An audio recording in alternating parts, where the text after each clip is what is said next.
নমস্কার বন্ধুরা, গল্পের জাদুকর ইউটিউব চ্যানেলে আপনাদের স্বাগত। প্রতিদিনের মতো আজকেও একটা নতুন ভৌতিক গল্পের ঝুলি নিয়ে আমি হাজির আপনাদের মধ্যে।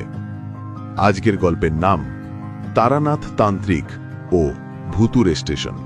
মধ্যরাতে ট্রেন, জানলার বাইরে ঘন কুয়াশা। হঠাৎ ট্রেন থেমে গেল এক অচেনা স্টেশনে। কোনো নাম নেই, কোনো আলো নেই, শুধু প্ল্যাটফর্মে ঘুরে বেড়ানো ছায়ারা আর এক অদৃশ্য কান্না যা কেবল মৃতেরা শুনতে পায়। সেদিন সেই ট্রেনের কোচে ছিলেন একজন সাধারণ যাত্রী, আর তার সঙ্গী তারানাথ তান্ত্রিক।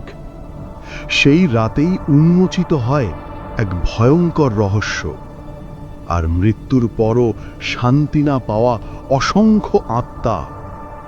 আজকের গল্প তারানাথ তান্ত্রিক ও অশুভ স্টেশন। চলুন শুরু করি।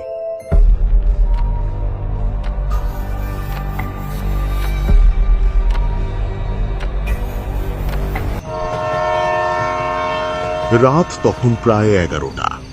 শিয়ালদহ থেকে বেনারসগামী পুরনো এক্সপ্রেস ট্রেন ছুটে চলেছে অন্ধকার চিরে। কুয়াশা জানলার বাইরে জমাট বেঁধে আছে। কোচ প্রায় ফাঁকা, কেবল দু একজন যাত্রী। আমি অশোক মুখার্জি, কলকাতার এক কলেজে ইতিহাস পড়াই। সেদিন গবেষণার কাজে বেনারস যাচ্ছিলাম, হাতে নোটবুক, ব্যাগ ভর্তি বই। হঠাৎ পাশের সিটে বসলেন এক অদ্ভুত চেহারার মানুষ। কপালে চন্দন, গায়ে সাদা ধুতি চাদর, চোখ দুটি গভীর, যেন অন্য কোনো জগতে তাকানো। তিনি হেসে বললেন, আমি তারানাথ, তান্ত্রিক বিদ্যার সামান্য চর্চা করি। আমি থমকে গেলাম। নামটা শোনামাত্র বুক ধক করে উঠল।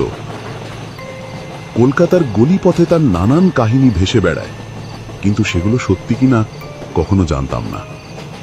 কিছুক্ষণ পর তিনি ফিসফিস করে বললেন, আপনি কি জানেন, মাঝে মাঝে ট্রেন এমন কিছু স্টেশনে দাঁড়ায় যেগুলো আসলে মানুষের জন্য নয়।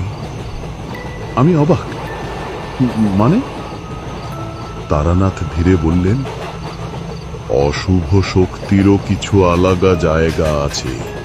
যারা মৃত্যুর পরে শান্তি পায় না, তাদের ছায়ার জন্য